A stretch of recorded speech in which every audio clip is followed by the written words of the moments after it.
আসসালামু আলাইকুম। আসলে মধ্যবিত্ত যারা আছে তারা আসলে কিভাবে খাবে আমি বুঝতেছি না। যে পরিমাণ বাজারের যে মূল্য, দ্রব্যমূল্যের দাম, এই যে দেখেন, এটা হচ্ছে মিষ্টি কুমড়ার ডুগা যেটা বলে, এটা আনছি আমি।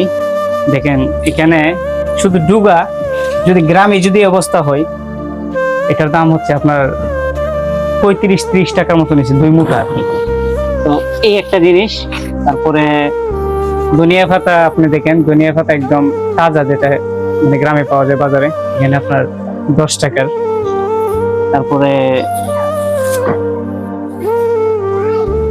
পাঙ্কাশ মাছটা দেখেন,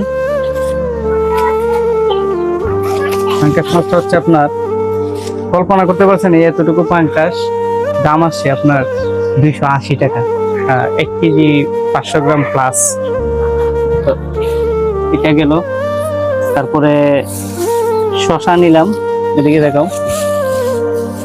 শশা নিলাম, এই যে দেখেন শশা নিলাম, এখানে আপনার 1 কেজি প্রায় 35-30 টাকা নিচ্ছে। তারপরে শেষমেশ যেটা নিলাম টমেটো, এখানে 1 কেজি, এটাও আপনার 40 টাকা। আসলে সব মিলে এখানে একটা মধ্যবিত্ত ফ্যামিলি যেভাবে খাবে, এখানে আপনার 700-800 টাকার বাজার, কল্পনা করা যায়?